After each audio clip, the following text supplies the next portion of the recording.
All right, let's go ahead and start then. So I am Rebecca Wright, Chair of Computer Science at Barnard, and I'm happy to welcome you today to our computer science seminar, and especially happy to welcome our guest speaker, Jaemarie Solyst, who is a PhD candidate at Carnegie Mellon University in the Human-Computer Interaction Institute.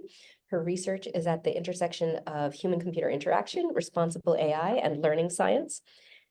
She has a commitment to social justice and focuses on supporting stakeholders' agency with AI by designing and co-designing empowering, playful, and informative experiences around computing technology.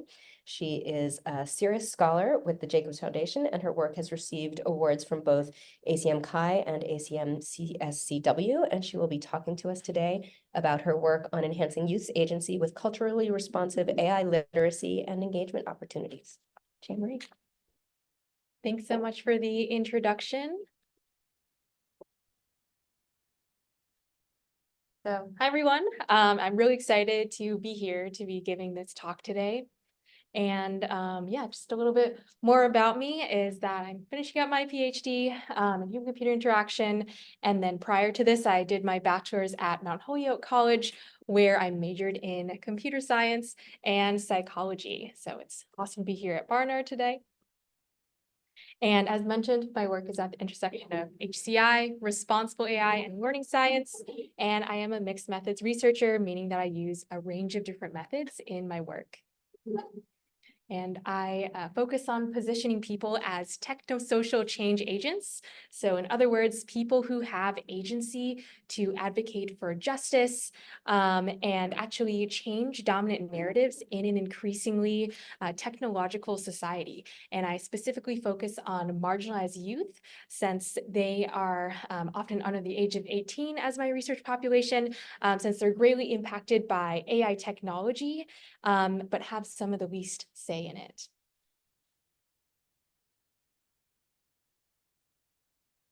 And so to elaborate on this a little bit more, AI-driven technology is ubiquitous with children, ranging from social media platforms to algorithms making higher stakes decisions.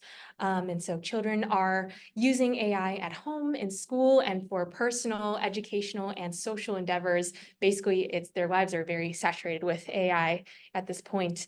But as we've seen, AI can have algorithmic bias, which can cause harm. And since children are regular users of AI, they too face the harms from AI. For example, the UK developed an algorithm to predict A-level grades for students, which had bias that harmed those from lower resourced backgrounds in their trajectory to universities. And so many youth and their families protested the algorithm, which actually resulted in the UK stopping the algorithm's use. And additionally, child users may be regularly exposed to racism and gender injustice embedded in and facilitated by AI-driven technologies. Therefore, harm is even more so for youth from marginalized backgrounds. So many of my studies center girls and youth of color and non-binary youth, since they are often excluded from tech and design of AI, but they are disproportionately affected by algorithmic bias.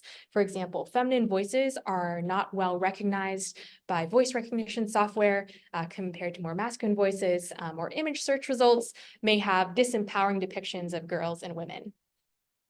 So in short, youth are stakeholders, and fair AI is a youth-facing matter.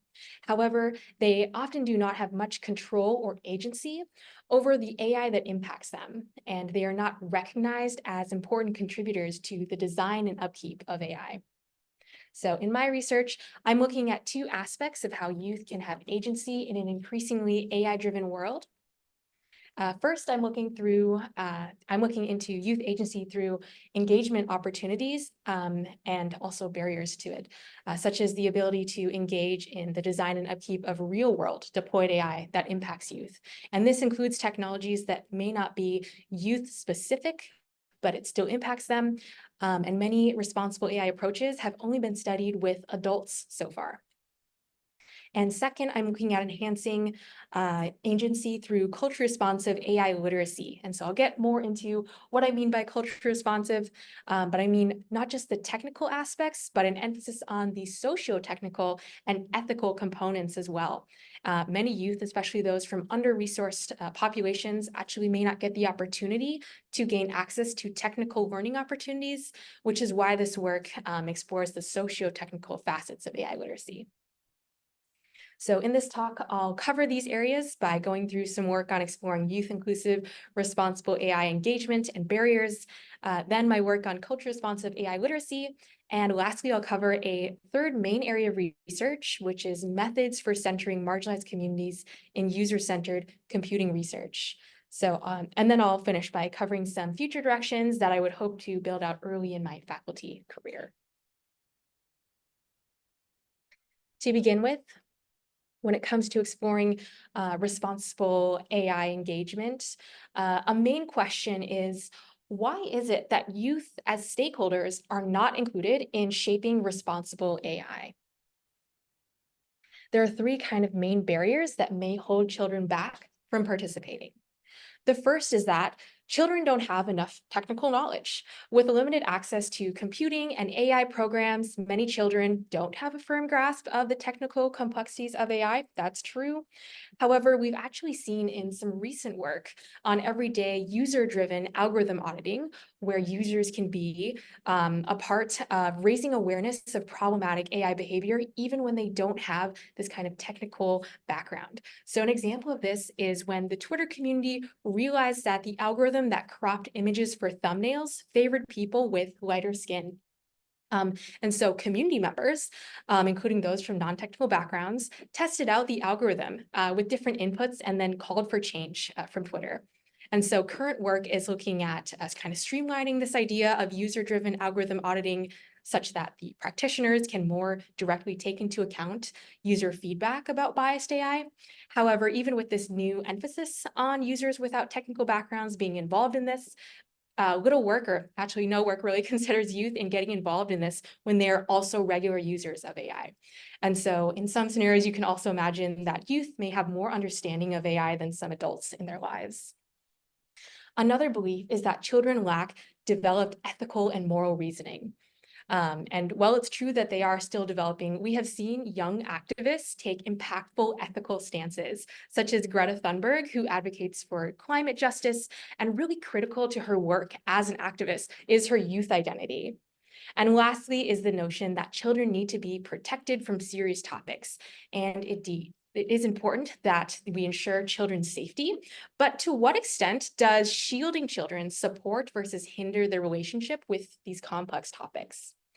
For example, children are aware of race and stereotypes as young as 6 years old, but sometimes parents' overprotection and avoidance of talking about topics like racism may inhibit their children's ability to approach important topics with social critical thought. So with these notions in mind, I asked three research questions. How do youth perceive algorithmic bias and its impacts, if at all? How do youth ideate possible future designs where they can help surface harms in AI? And how can youth be supported in addressing AI bias?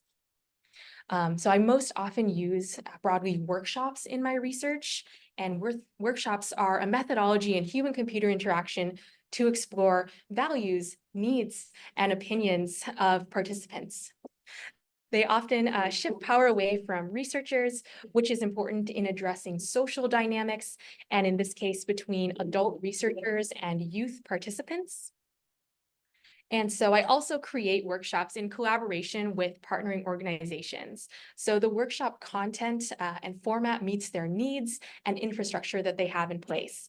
So the goal for these types of studies is not only to collect data and do awesome research, but to offer a learning experience that kind of gives back for the participants. And so to collect data, I ran a number of one-off educational workshops on AI and fairness with 4 different groups for this study, ranging from 45 minutes to 2 hours long in duration, given the structure of the program that we were collaborating with. And so longer sessions included additional activities that added extra educational content, but they're not included for the scope of the study. And then, so there were two groups of middle and high school age girls and non-binary youth in STEM-focused after-school programs. And so this meant that they had kind of higher exposure to computing topics coming into the study. And there were also two groups with predominantly Black families who had a little bit lower initial exposure to computing topics coming into the workshops. And so in this first activity in the study, just to give you a feel for the workshop content, I showed 8 examples of potentially biased AI. Each person individually had a piece of paper where they would write if they thought if it was biased or not, or if they were unsure and why. And then we went through all the examples again and discussed them as a group. And so this way there's both individual data as well as that kind of group-wide data.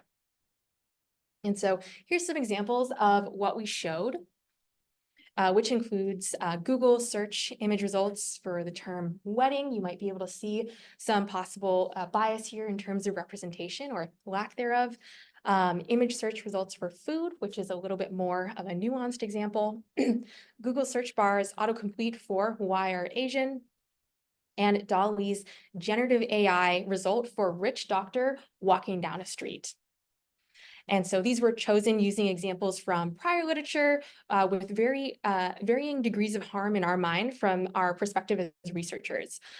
For example, the Google image search results of food we viewed as less severe as why are Asian search bar example, and we discussed these as a team to kind of be on the same page. In the second activity, I had participants ideate and design their own technology to raise awareness for bias in AI. And so participants would augment printouts of images that I showed in the first activity. And then we discussed each participant's design and ideas in a one-on-one conversation to really parse out what they were thinking. And so with data from workshop studies that I run, including this one, I use a thematic analysis on the participants' artifacts, transcribed recordings of the sessions and discussions, and our research notes. And I take an iterative, consensus-based, inductive approach. And so just to break that down a little bit more, iterative consensus-based refers to repeatedly kind of taking passes through the data with other members of my research team in our thematic analysis. And then through a number of different meetings, I get rounds of feedback from my team until we reach a consensus on the final set of themes that we report out on, which are all grounded in the data. And inductive coding refers to a bottom-up approach where the themes emerge from the data itself. And another aspect that's important to this work that we're continually thinking about is being reflective of, for example, my own identity and my experiences and how that impacts the work. In other words, positionality. And I recognize that, so it's impacted by the whole team of researchers' personal experiences and backgrounds. And so on this study, all of the researchers on the team identified as women and come from a range of different academic, racial, and cultural backgrounds. And so I'll next go over the results. One of the main findings from this study, which was pretty incredible to find, is that youth can be quite perceptive and articulate of bias that they recognized in AI. For example, one participant described in detail how this wedding example lacked diversity, suggesting that there's only young people, only white people are marrying to white people, and Black people are marrying to Black people, and there's no gay or lesbian marriages. And further, participants contemplated nuances of bias, which sparked conversation about AI and if it should reflect, for example, the current state of societal biases, or if it should lean toward an ideal future. For example, gender diversity for Google image search results for a computer programmer.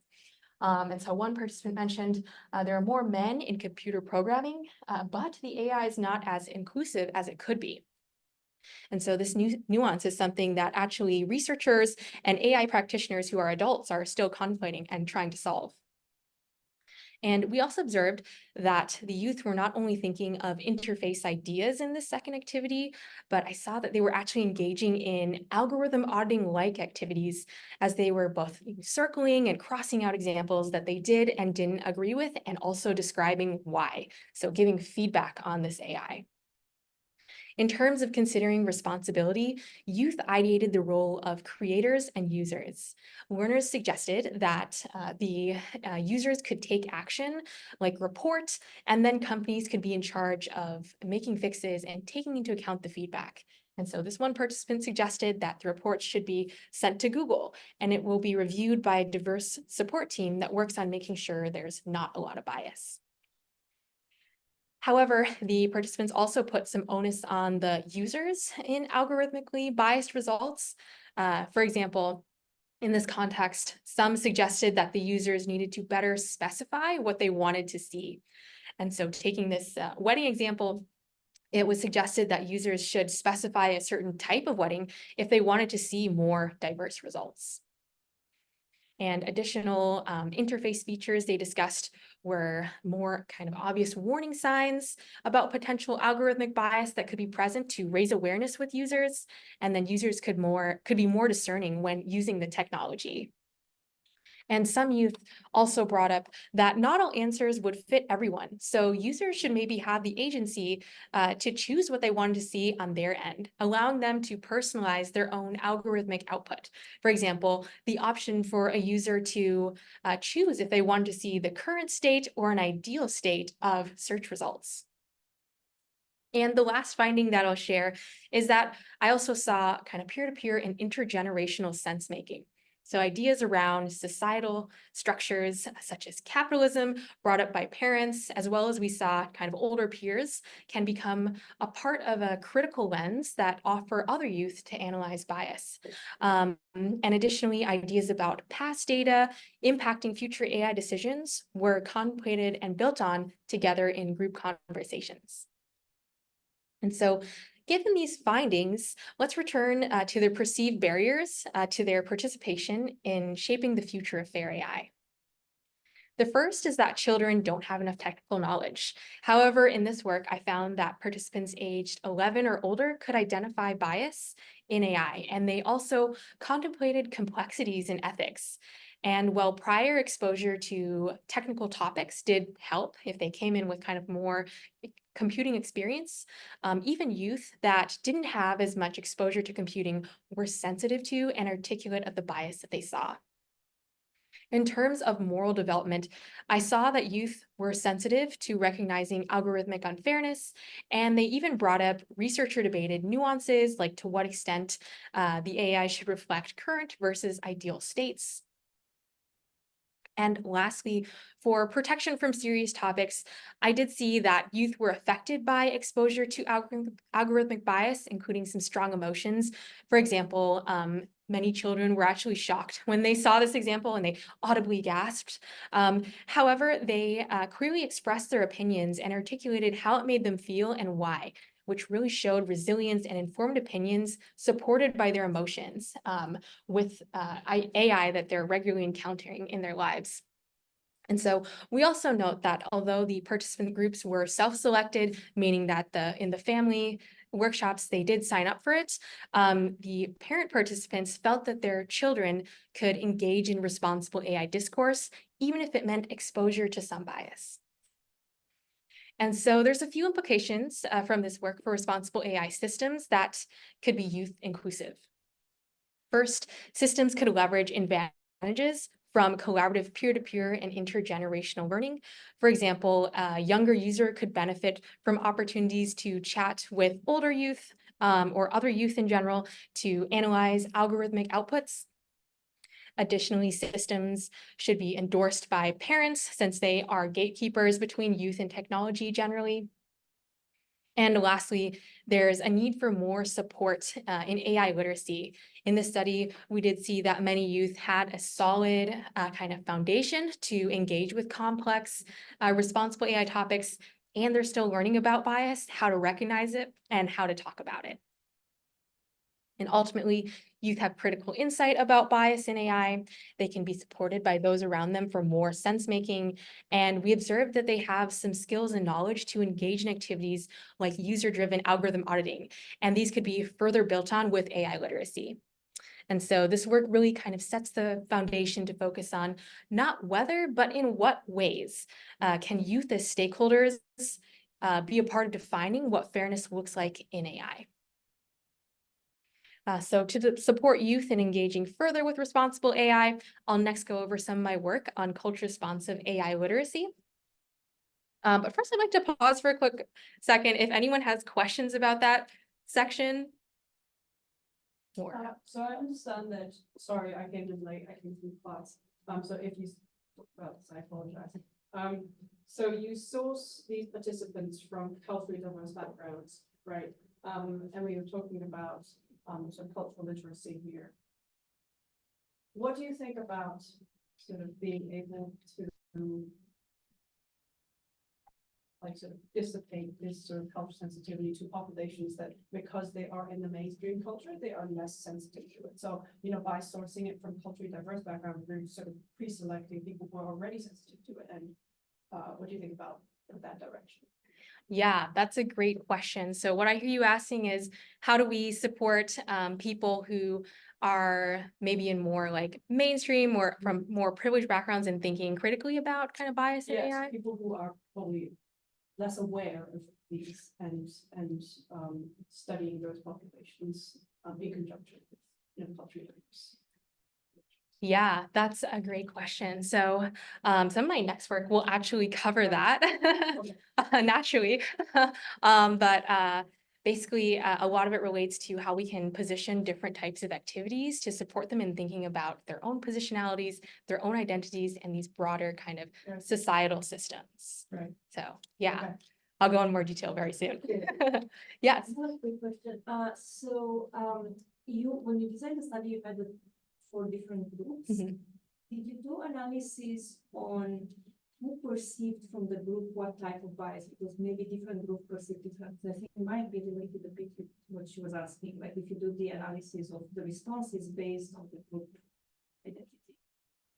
Yeah, so I think mostly there weren't many differences across groups other than maybe age. So with older participants or parents, of course, they were a little bit more quick to think of some ideas or go a little bit more deeply into bias. And so I do also mention a little bit of that in the next section.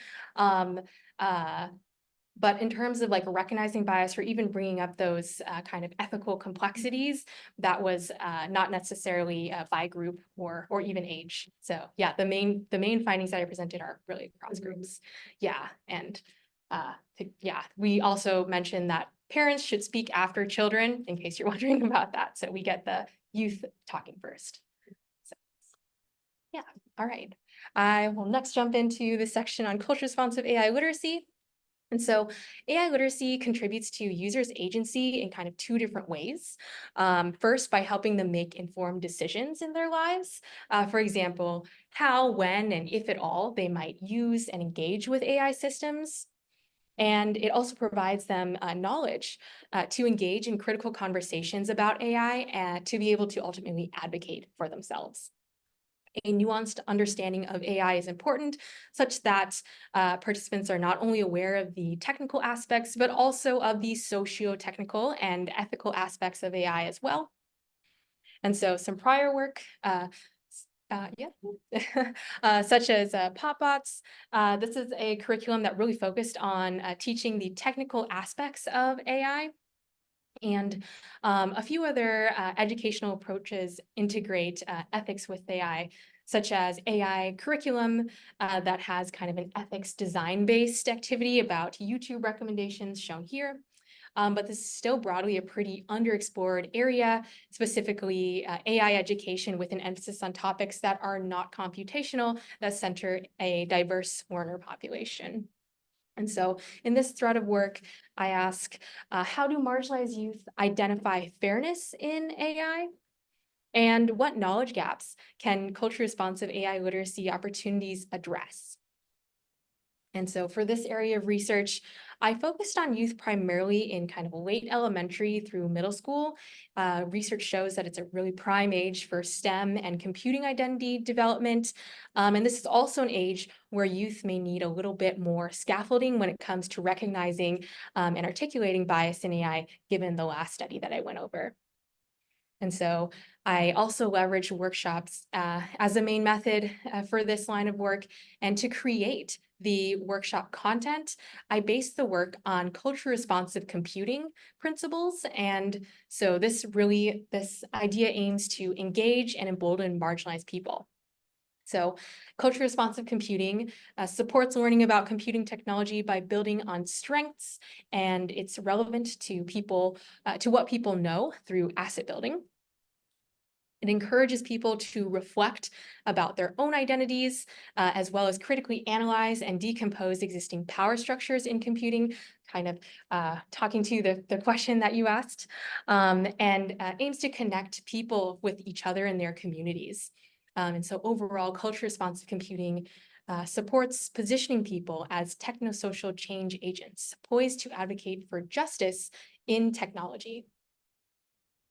And so, for example, one study that my team and I partnered with, we were working with a predominantly Black school to offer culture-responsive computing workshops in the form of a multi-session summer camp and an after-school session, kind of given what the program wanted and needed. And so in this case, 7 of the 10 girls who enrolled in the workshops did not have prior experience with computing topics. And so for this study, I led a number of workshop activities. So I first had an open-ended discussion, asking questions such as if they could give examples of AI, how they might define AI, and what fairness meant to them. And this kind of helps us situate the rest of the findings and the rest of the learning experience with where they're coming from. And then after this, we also give them some additional examples of AI and a high-level definition, so they're all kind of on the same page as we move forward. We then gave them a short drawing activity and writing activity where they individually came up with 2 stories about AI, one where there was an interaction with AI that was more fair and another where an interaction was less fair. And then I discussed 5 algorithms, including the algorithm and a potentially unfair scenario for the participants to discuss. And these were created with AI technologies that youth generally have access to, or they're based on real-world algorithms that are particularly relevant to the youth. And so, for example, I presented voice recognition technology with the scenario of it not working for certain accents. And another example was a public school lottery with enrollment prioritization with a sibling at the school already, or for those experiencing poverty. And so this is also based on a real algorithm deployed. And so for each algorithm and scenario, I asked then in a group discussion if the participants thought that the scenario at hand was fair or not, and who potentially should be responsible to make it more fair. I then had a more formal lesson about AI where I defined an algorithm and AI in more kind of technical detail, but still in a somewhat high level. And then we discussed training data and algorithmic bias. And lastly, there was the final project where they completed a project booklet with drawing and writing. So they imagined an AI that they'd like to exist to help solve a problem that was important to them. And they considered how their artificial intelligence could help facilitate a fair future, as well as how it may unintentionally cause harm and who might help mitigate possible harms. And so prompts additionally asked them to consider who could help make this technology. And so the AI literacy materials that I've created and iterated over workshops are also a contribution of this line of work.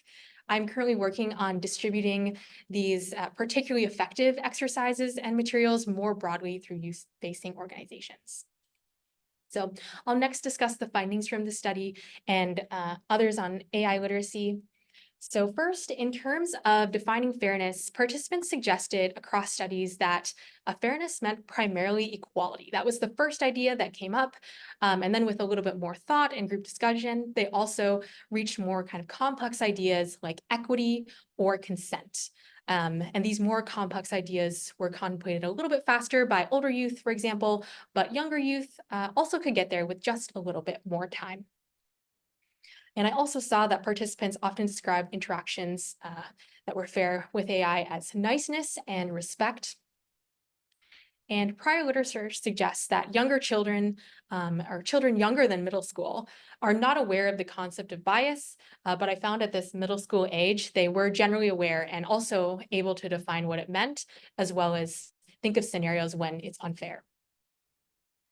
Aligning with awareness of bias, diversity and representation were seen as important aspects across the board as being core to AI fairness. And in terms of their thinking about how AI decisions should impact people in high stakes contexts, it was important to the learners that AI supported equal access, but still weighted things like merit and hard work over other factors for high stakes decisions. For example, the participants believe the public school lottery should not favor an applicant if they already have a sibling at the school, but the algorithm should prioritize those who have worked hard. But in kind of lower stakes contexts, I saw that sometimes the youth believe that users should work around AI technology. And this kind of builds on one of the findings from the last study. For example, if AI-driven voice recognition doesn't work for certain accents, the user could or should leverage other means to achieve their goal. And so this suggests that there's opportunity to support youth in understanding how AI bias, even when it's kind of like a seemingly smaller issue, can cause greater harm at scale.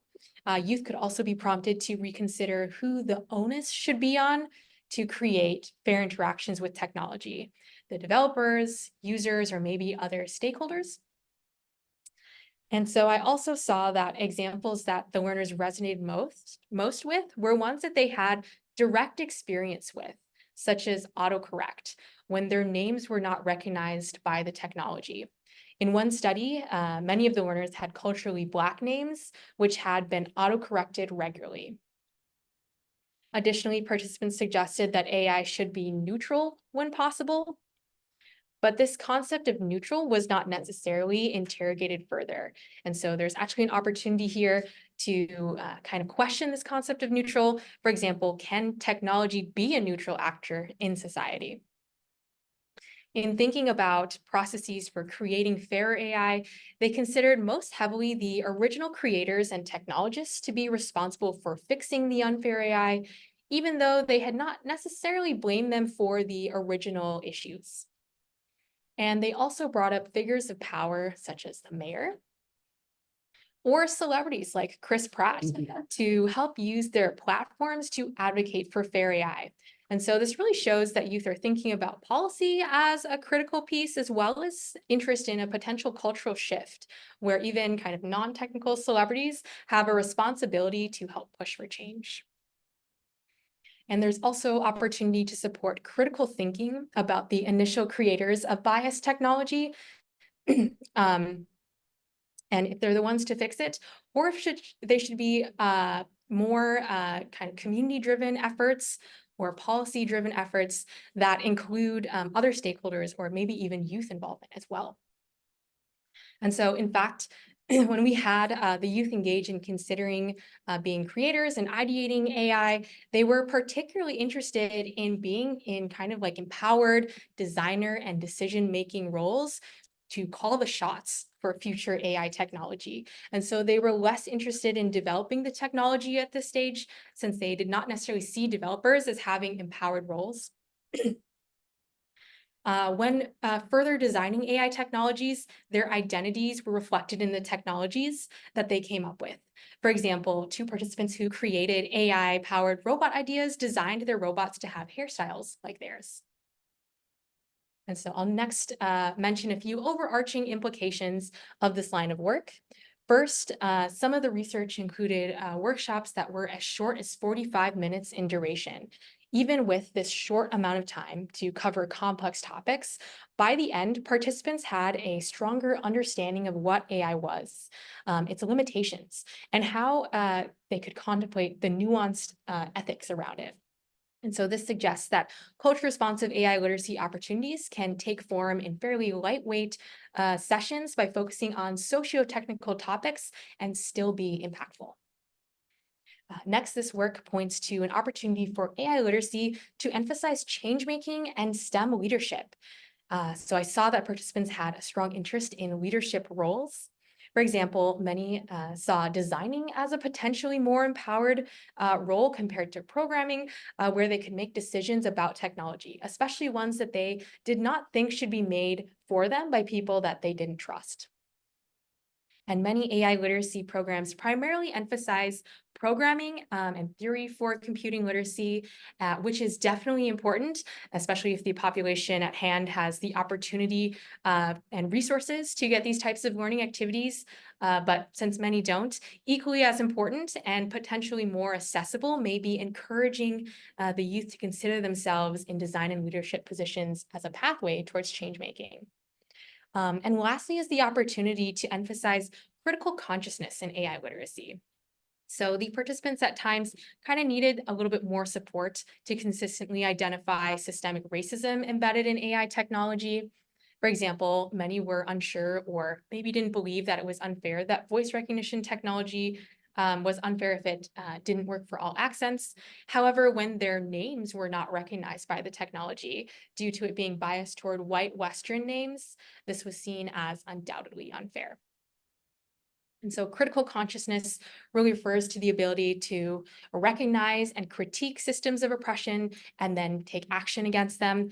And so critical consciousness does not come automatically, but it can be cultivated through reflection and analysis. AI literacy programs could help to foster critical consciousness in the context of AI. And so in a current project, I'm actually aiming to bridge these two areas of work by designing kind of systems that have a youth inclusive engagement and AI literacy component. So I'm collaboratively designing or co-designing these systems with stakeholders, and so that they'll also offer youth a pathway to provide their critical insight into AI systems while they're also able to learn. However, designing with marginalized participants and communities requires really careful attention to methods. And so my next session is on methods, but I'll take a little pause here to ask if there's any questions.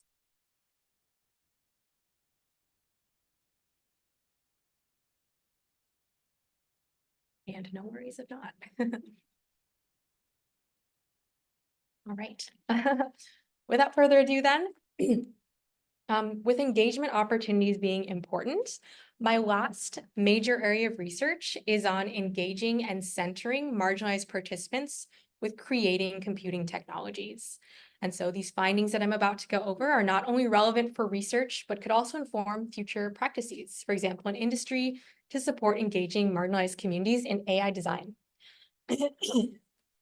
Participatory and user-centered methods exist, such as value-sensitive design, which has also been applied to creating human-centered algorithms, as well as co-design. Participatory and stakeholder-centered methods generally aim to solicit feedback and values from participants. But how does one concretely apply these methods in practice in a computing setting and make them accessible with marginalized communities' needs in mind? So the majority of literature does not necessarily go into detail and does not address working with underserved populations, and marginalized participants are particularly vulnerable. And so an absence of adequate methods may cause harm to them. For example, some participants without prior computing exposure may feel intimidated by technical topics if a solid methodology isn't in place to center their funds of knowledge or what they know. This doesn't only result in poor data collection, but it actually may leave participants in a deficit state. For example, a participant may feel less capable of engaging in conversations about technology in the future. So work needs to be done to include and amplify voices of those who are currently most excluded from AI design. I worked toward filling this gap by publishing on workshop and participatory design method insights. And so across a number of projects ranging from 10-week-long protocols, co-designing video games with youth for computing literacy, to 45-minute kind of short single one-off workshops, my research team and I have uncovered insights to support marginalized youth in engaging with technical topics in workshops. In some of my work, I've leveraged online workshops specifically to overcome barriers to access. And a main strength of workshops as a method is that they can yield data from a group of participants in their social interactions together, such as in a group-wide discussion or a focus group. But in an online setting, there's a lot of issues with supporting the social aspects, such as connectedness, for example. Some online workshops that I had would suffer from kind of long silences and lack of engagement between participants, which is detrimental to the workshop success. And so connectedness between participants is particularly critical where participants are learning and designing technology together over a period of time.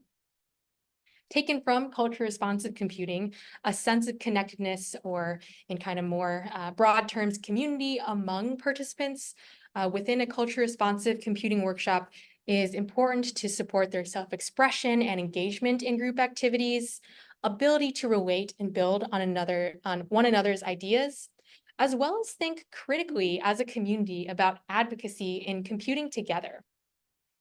And to give an example of some methods in this area, I'll share some insights from an interview study that I ran with 8 culture responsive computing practitioners who had experience running online programs with youth.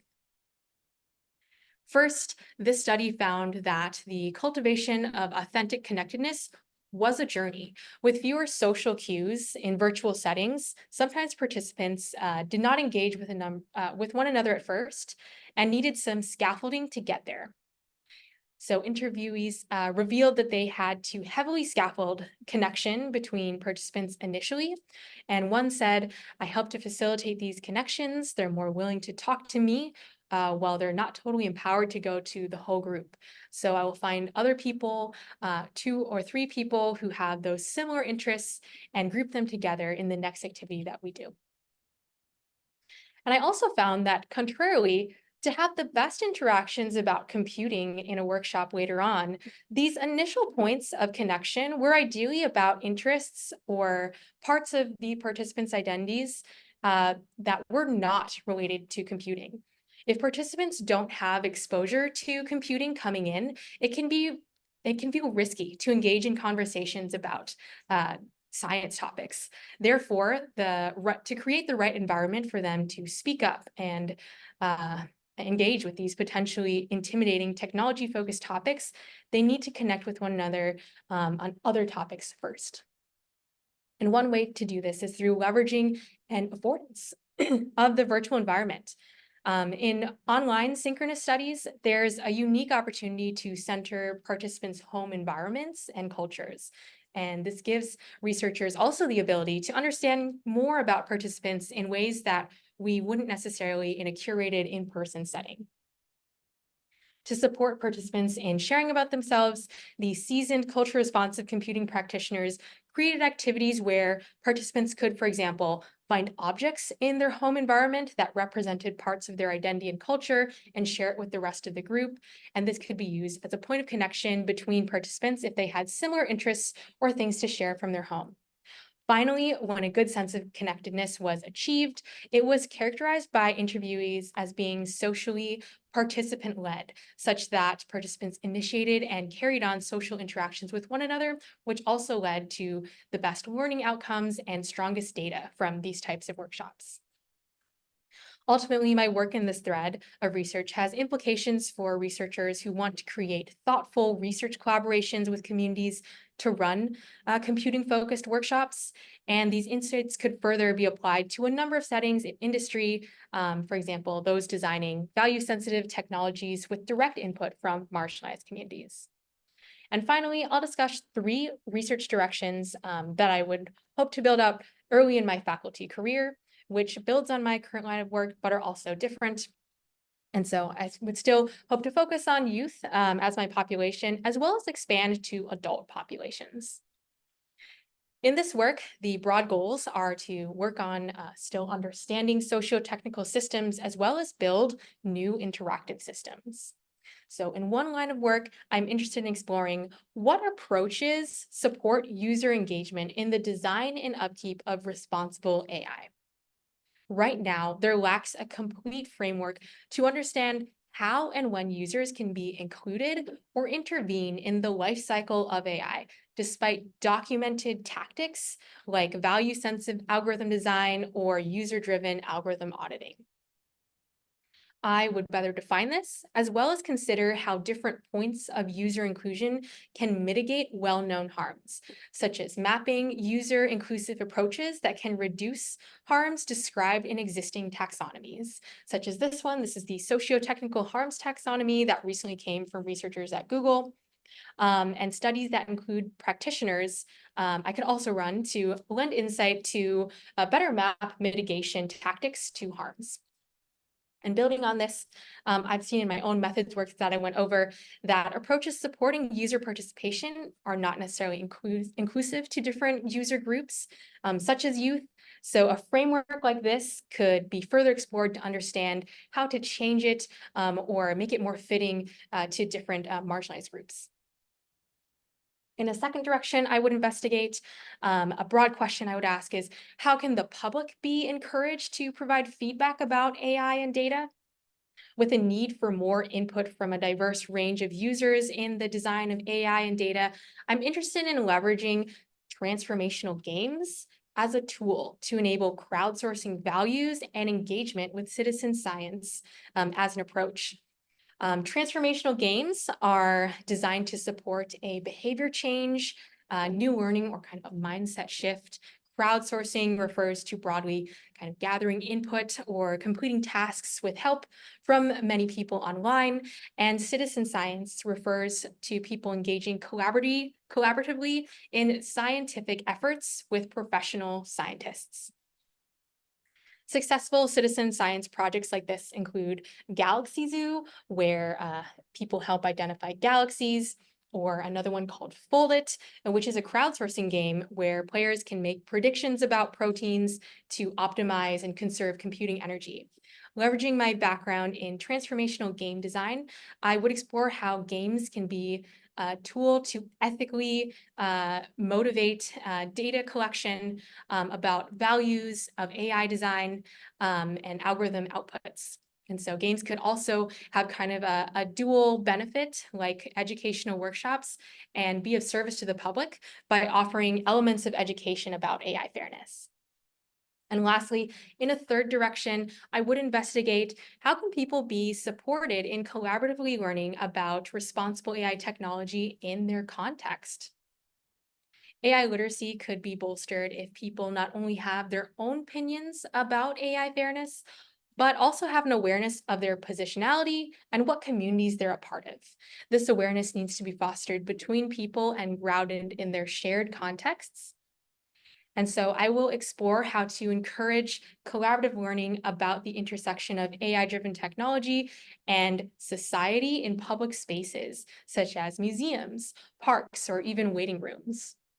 And I would draw on bodies of literature, such as museum science, to take into account aspects like a physical space and layout and social exchanges between people. So neighbors and families could be supported to sense make about responsible AI together, better understanding what the impacts are for their communities. So in conclusion, my socio-technical work will help inform the design of computing systems that engage those who are not well represented in current systems and face heightened rates of harm from AI. My work focuses on enhancing user agency through youth-inclusive, responsible AI practices and culture-responsive AI literacy. And lastly, I build on participatory methods to conduct human-centered computing work that engages marginalized communities with implications for a variety of contexts. And my next research directions will focus on not only understanding socio-technical processes, but co-designing and building new interactive systems around responsible AI practices. Thank you so much for listening to my talk.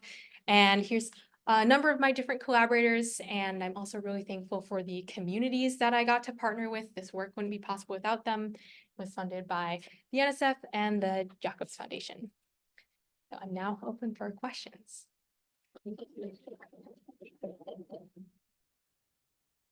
have one. So thanks, super